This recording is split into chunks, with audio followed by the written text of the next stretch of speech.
क्या आपने कभी सोचा है कि 1960s में हमारे इंडिया का लाइफ एक्सपेक्टेंसी अराउंड 30 ईयर थी, बट अभी 2025 में अगर देखें तो ये करीब हो गया है 60 या 70 साल का। हमने ऑलमोस्ट सारे डिजीजेस का क्योर खोज लिया। हमने अपने लाइफ की ऑलमोस्ट सारी परेशानियां खत्म करके हर एक लेवल पे टेक्नोलॉजिकल ग्रोथ दिखाई। बट इन सारे टेक्नोलॉजिकल ग्रोथ के बाद भी हमारी जो सोसाइटल प्रॉब्लम्स हैं वो बढ़ी ही हैं विद द टाइम, घटी नहीं हैं, बल्कि और शार्पन होके और ज़्यादा सोफिस्टिकेटेड हो गई हैं। सबको लगता था कि जब साइंस का ग्रोथ होगा, टेक्नोलॉजी आएगी, हर कोई हर किसी को पढ़ा सकता है, हर किसी को एक वीडियो दिखा के साइंस का या किसी और फील्ड का ज्ञान दिया जा सकता है, तो उस समय पे धर्म अपने सबसे पीक पर है।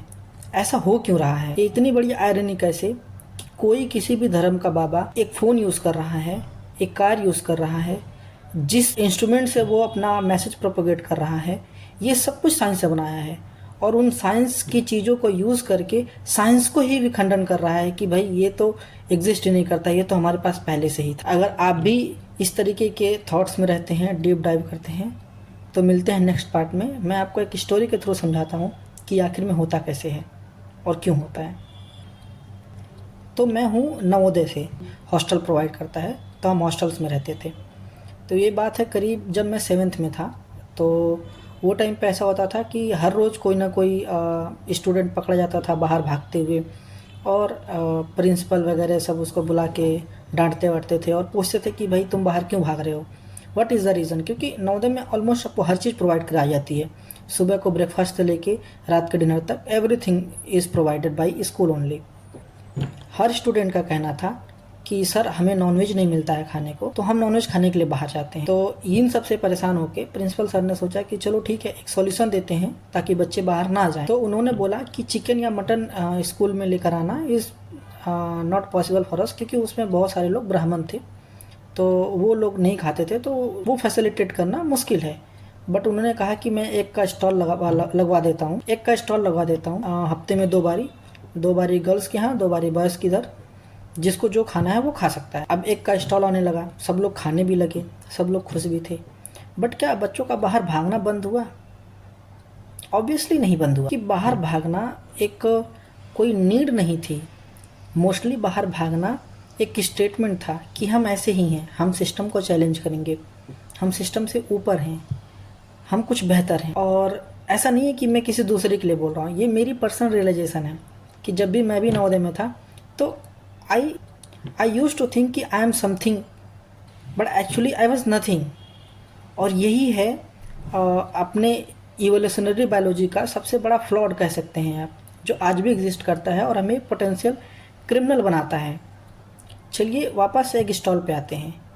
अभी सोचिए कोई जो प्रॉब्लम होती है हमारी लाइफ में, लाइक डिजीज़, तो जो भी हमारे साइंटिस्ट है वो क्या करते हैं, सबसे पहले डिजीज़ का रीज़न खोजते हैं। जैसे कि हमारे प्रिंसिपल सर ने किया, उन्होंने रीज़न पहले पूछा कि तुम क्यों बाहर भागते हो, तो the reason was non veg. तो साइंटिस्ट अभी आगे का जवाब क्या पूछता है कि भाई ठीक है, तुम्हारी प्रॉब्लम ये है, तुम किस किस सिचुएशन में ये सब चीज़ें करते हो। तो हमारे प्रिंसिपल सर ने भी पूछा कि भाई इतने दिन तक लोग बच्चे नॉनवेज नहीं खाते, उनका खाना है, तो उनको ये सॉल्यूशन दिया जाए। तो उस तरीके से प्रॉब्लम को जांच के साइंटिस्ट भी सॉल्यूशन देता है कि भाई ये प्रॉब्लम से ये बैक्टीरिया, ये फंगस डेवलप हो रहा है, तो इसको ख़त्म करने का ये तरीका है। और हमने इस मेथोडोलॉजी पे ही सारे प्रॉब्लम्स को ख़त्म किया है अपने साइंस में। बीट कोई डिजीज़ हो, बीट कोई और प्रॉब्लम्स हो, सब कुछ इसी तरीके से ठीक हुआ। बट हमारी सोशोलॉजी में, हमारी सोशल लाइफ में प्रॉब्लम इस तरीके से ठीक नहीं हो पा रहे हैं। आखिर क्यों? तो प्रॉब्लम उस मेथड में नहीं है, प्रॉब्लम है हमारे प्रॉब्लम को परसीव करने के तरीके में। वही बात जो मैंने पहले बोली कि हर एक क्रिमिनल, या मैं भी जब था नवोदय में, तो हम क्या सोचते थे कि वी डिजर्व दीज थिंग्स, हमें सिस्टम नहीं दे रहा है, we deserve these things, we use to be rogue, और हम वो चीज़ों का यूज़ करते थे जो कि वहाँ पे करना अलाउड नहीं था। बीट बाहर भागना हुआ या और भी अननेसेसरी चीज़ें। और ये प्राइमरी सिम्टम है किसी भी क्राइम के जन्म लेने का। क्रिमिनल भी ऐसे ही करते हैं, उनके माइंड में भी यही चलता है कि जो सोसाइटल नॉर्म्स बने हुए हैं वो उनको तोड़ना है, क्योंकि उनके हिसाब से सोसाइटल जो रूल्स हैं वो बने हुए नहीं हैं, और उनको एक अथॉरिटी इस्टेब्लिश करनी होती है, जैसे कि मुझे करनी थी कि आई एम समथिंग। इसीलिए अगर आप देखोगे तो कोई चोर जब घर में घुसता है तो वो सिर्फ चोरी करके नहीं भागता है। मोस्टली आप देखेंगे तो जो भी उसके बीच में आता है पहले उनको बर्बाद करते हैं, वो मारते हैं, पीटते हैं। किसी भी क्राइम में आप देखेंगे तो जो उनका मेन एजेंडा होता है वो सिर्फ पैसे लेकर भागना या अपनी नीड्स पूरा करना नहीं होता है, उसके अलावा वो अथॉरिटी दिखाना भी होता है कि आई एम समथिंग। ये जो आई एम समथिंग, ये जो खोखलापन है हमारा, ये है मेन जड़ किसी भी क्राइम का। कभी कभी तो मैं सोचने पे मजबूर हो जाता हूँ कि आखिर में हमने हर एक चीज़ में ऑलमोस्ट ग्रोथ दिखाई है एज अ ह्यूमन। मैं बहुत पहले, जैसे कि ले लीजिए आप एजुकेशन में, मेरे माता पिता पढ़े लिखे नहीं हैं और मेरे ग्रैंडफादर भी पढ़े लिखे नहीं थे, उनके भी ग्रैंडफादर शायद पढ़े लिखे नहीं रहे होंगे। मतलब मेरी प्रीवियस जनरेशन कोई भी पढ़ी लिखी नहीं थी, मैं ज़्यादा पढ़ा लिखा हूँ। और मेरे आसपास भी अगर मैं देखता हूँ तो जो भी मेरे जनरेशन के लोग हैं सब पढ़े लिखे हैं और अपने फादर, अपने ग्रैंडफादर से ज़्यादा पढ़े लिखे हैं, अपने मदर से ज़्यादा पढ़े लिखे हैं। बट उनके जो क्राइम करने की जो एक शक्ति है, जो माइंड है, वो ज़्यादा शार्पेन है, ज़्यादा खतरनाक है, क्योंकि वो टेक्नोलॉजी ज़्यादा समझते हैं, आज की परिस्थितियाँ ज़्यादा समझते हैं। तो हमें ये क्या दिखाता है कि हमारी जो एजुकेशन थी, वो हमारी पॉलिसी थी कि हम एजुकेशन लेकर आएंगे, लोगों को एक तरीके का माइंडसेट देंगे ताकि वो लोग फ्यूचर में कुछ गलत ना करें, सोसाइटी में एक पीस बना रहे। बट वो कभी भी पीस बना ही नहीं, हमेशा से वो जो क्राइम हो रहे थे वो और शार्पन होते गए, वो और मेटिकुलेटली प्लान होने लगे। तो इससे मैं ये नहीं कह रहा हूँ कि साइंस फेल हो गई या एजुकेशन फेल हो गया, इससे मैं ये बता रहा हूँ कि जो भी चीज़ें हम सोच रहे हैं जिस लेवल पर वर्क करेगी वो नहीं किया। एग्जाम्पल के लिए कि AI को ले लीजिए, जब AI आया था 2021 में, उसका वेब बना था चैट GPT, तो हर किसी ने बोला कि मेडिकल फील्ड में ये इवोल्यूशन हो जाएगा, यहाँ हो जाएगा, वहाँ हो जाएगा, टेक्नोलॉजी बदल जाएगी। बट इवेंचुअली हुआ क्या, AI काफ़ी लिमिटेड जगह पे रह गया। वो उसको जहाँ ग्रो करना चाहिए था वहाँ ग्रो नहीं किया, या किया बट उस लेवल पे नहीं किया जिससे ह्यूज लेवल पे किसी ह्यूमन को फ़ायदा हो। नुकसान नहीं हुआ, बहुत लिमिटेड लोगों को फ़ायदा हुआ। तो हमारे पास जो ये एक रोबस्ट सिस्टम है वो फेल क्यों हो रहा है?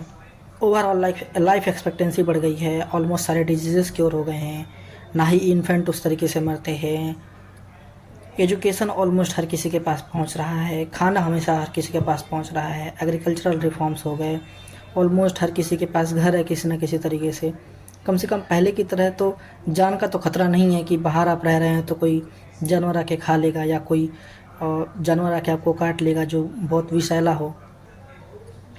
तो ऑलमोस्ट हर चीज़ सही होने के बाद भी सब कुछ गलत है। ऐसा क्यों? क्योंकि जो हमारा इवोल्यूशनरी फीचर है वो है डर, वो है अथॉरिटी। हम चाहते हैं खुद को प्रूव करना, हम खुद को दिखाना चाहते हैं कि we are something, but actually हम कुछ भी नहीं हैं।